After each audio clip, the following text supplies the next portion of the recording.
नमस्कार। Supreme court ने गुरुवार को यूनिवर्सिटी ग्रांट्स कमीशन के नए भेदभाव विरोधी नियमों को लागू करने पर रोक लगा दी है। गुरुवार को इस मामले में सुप्रीम कोर्ट में सुनवाई हुई। इस दौरान कोर्ट ने कहा कि गाइडलाइंस में अस्पष्टता है।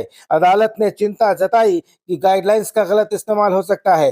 कोर्ट ने सरकार और यूजीसी को एक औपचारिक नोटिस जारी किया और साफ किया कि ये विवादित नियम अगले आदेश तक लागू नहीं होंगे। इसके स्थान पर अब 2012 में यूजीसी की ओर से जारी गाइडलाइंस ही लागू रहेंगे। अब इस मामले की अगली सुनवाई 19 मार्च को होगी। इसी के साथ ये सवाल खड़ा हो गया है कि यूजीसी की नई गाइडलाइंस का क्या होगा। क्या नए नियम अब कभी प्रभावी नहीं हो पाएंगे? दरअसल सुप्रीम कोर्ट ने कहा है कि एक एक्सपर्ट कमेटी बनाई जाए, इस गाइडलाइंस की भाषा को स्पष्ट किया जाए। अदालत ने कहा कि इस मामले में दखल देना जरूरी है क्योंकि नई गाइडलाइंस समाज को बांट सकती हैं। सुप्रीम कोर्ट ने कहा कि नई गाइडलाइंस का गंभीर असर हो सकता है। कोर्ट ने कहा है कि अब 2012 में जारी गाइडलाइंस ही काम करेंगी।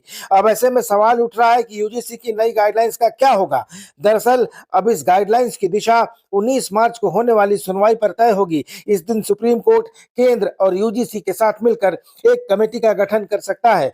इस नई कमेटी में शिक्षाविद, प्रोफेसर, समाजशास्त्री और समाज के दूसरे वर्गों के प्रतिनिधि शामिल हो सकते हैं। ये सभी सदस्य मिलकर यूजीसी की गाइडलाइंस की भाषा को स्पष्ट बनाएंगे ताकि इसका दुरुपयोग नहीं हो सके।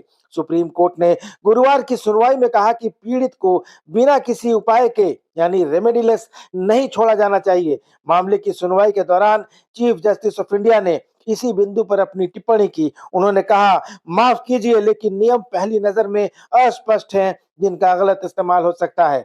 इस्तेमाल की गई भाषा अस्पष्ट है, इसलिए कमेटी को नई गाइडलाइंस की भाषा ऐसी बनानी होगी जो निरापद हो, किसी को आपत्ति न हो, पीड़ित को न्याय दिलाने वाला हो। गुरुवार को चीफ जस्टिस सूर्यकांत और जस्टिस जयमाल्या बागची की बेंच ने रेगुलेशन को चुनौती देने वाली याचिकाओं पर केंद्र और यूजीसी को नोटिस जारी किया है।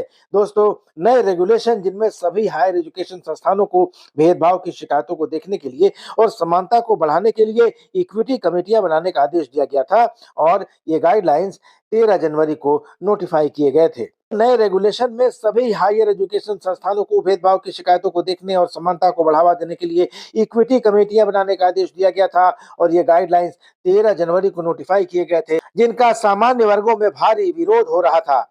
तो अब सुप्रीम कोर्ट के आदेश के बाद ये नियमावली फिलहाल लागू नहीं होगी और 19 मार्च को इस मामले की अगली सुनवाई होगी।